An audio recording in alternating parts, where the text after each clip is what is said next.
In this episode, we'll explore how private data and cutting-edge technology are shaping the future of sustainable living. It's no wonder that in today's time, with sustainability at the core focus of modern technology, we need to think about performance and a combination of energy efficiency. Things like the next generation of internet services, Web 3. What are we going to do about this technology? Are we really going to be taking back control? Well, today, we're going to be going around Silicon Valley, and we're going to look at all the top companies, and I'm going to explain to you a little bit of the importance of blurring a hybrid approach between Web 2 technologies and Web 3. We're here at the Computer History Museum. I just want to take a minute with you to explain. History is repeating itself. When we think about the history and advancements of technology, we had mainframe systems, right, in the 70s. The eras of the 80s, these mainframes and the dumb terminals were very important to the growth cycles of innovation that we appreciate today. You can find these data mainframe systems in government agencies, in the medical community, even in this very moment. They're looking for talent ready, ripe to convert these systems in a modern era. Computer history and the why it relates so much into Web 2, Web 3, this hybrid approach, is the fact that we're repeating this dumb terminal in the mainframe systems. Think of the mainframe systems as Web 2, right? You're talking about the Google, the Facebooks, all your data online ready for you. It's called the cloud. You've seen it, I've seen it, we use it today. I bet you anything, you're utilizing cloud services. But what happens if those services are disconnected? Will you still enjoy that machine? Will you still make progress in your business? Maybe you're an entrepreneur, maybe you're a product developer. Will you still be able to get the work done? This is why offline mode is so important. Today, big tech like Google, Facebook, Amazon, they realize this and they're going to work with you. That's the point of advancing technologies, the ebb and flows of digital living. Okay, I know things are getting confusing. Let's take a moment, let's just talk. Let's clear the air. Okay, come on, let's talk. Listen, I've talked a lot about Web 2, Web 3. I don't know if you understand what Web 1, Web 2, Web 3 is, so I just want to take this moment right now to kind of clear the air, all right? Web 1, that's your static world. That's like back in the 2000s, the dot-com era. That's the Web 1, that's the first version of the internet. Very static. Think about this. You're in a neighborhood, you have a pet, you lost it, right? What do you do in the Web 1 era? Well, you go ahead, you set up your flyer, you go post it up in your neighborhood, and you put, call it found. That's one way to do it, very static. You found your pet now.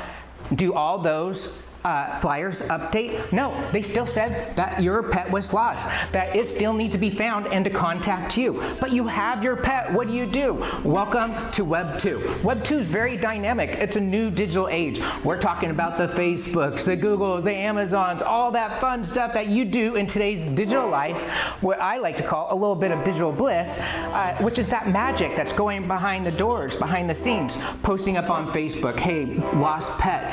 Oh, it was found. Now everybody knows not to call me because my pet was found. That's Web 2. I love Web 2, that dynamic world, everything updating on the fly. That's the power of Web 2. Now we're looking at Web 3.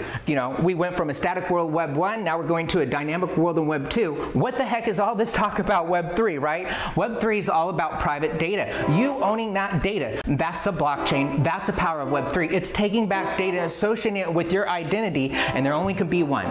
Only one. The advantage of Web 3, it's the immutability of the blockchain ledger. Utilizing artificial intelligence, we need to control it, right? Put those guardrails up. How do we know where the checks and balances are in the future of advanced technologies like artificial intelligence? We're going to need to control it. You need a digital ledger that's going to go ahead and help facilitate the control mechanisms that help the guardrails for something like artificial intelligence. It allows transparency in a trustless environment, so you don't even have to think about trust. You don't have to think about it, because guess what? It's Web 3, and you own the right to your data. Welcome to Web 3. Let's go. Come with me. Let's go ahead and go check out Google. Here at Google Ventures, I just wanted to showcase that Google is investing in Web3 technologies. They know blockchain is the future. You're seeing advancements in AI. If you look to the history, one second, let me show you on the screen. Look at this. Google has been participating into the worlds of startups, making sure that we advance AI and also blockchain services.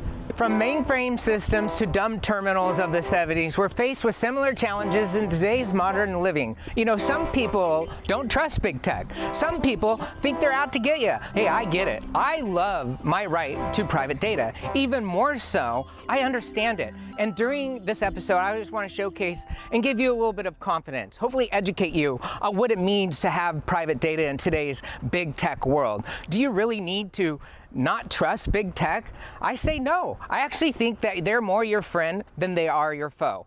But understanding the differences of technology and your right to private data, I think it's more important today's time than ever before, especially as we advance new technologies such as artificial intelligence and combine it with things like blockchain technologies.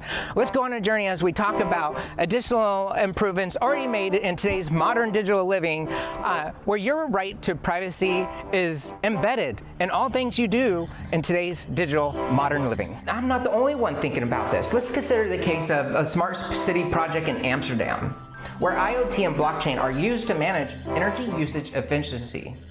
Or here, let's take a look at a startup that's utilizing artificial intelligence to optimize solar panels output in real time.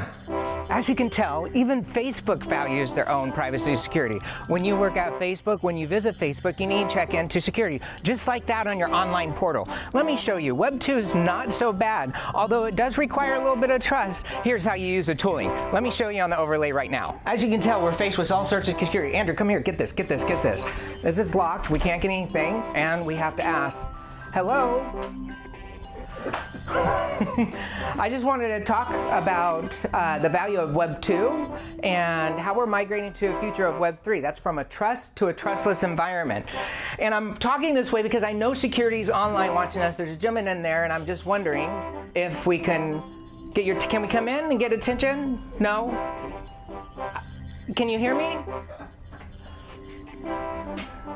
Yeah, I've been here before. Like, I'm registered in the system.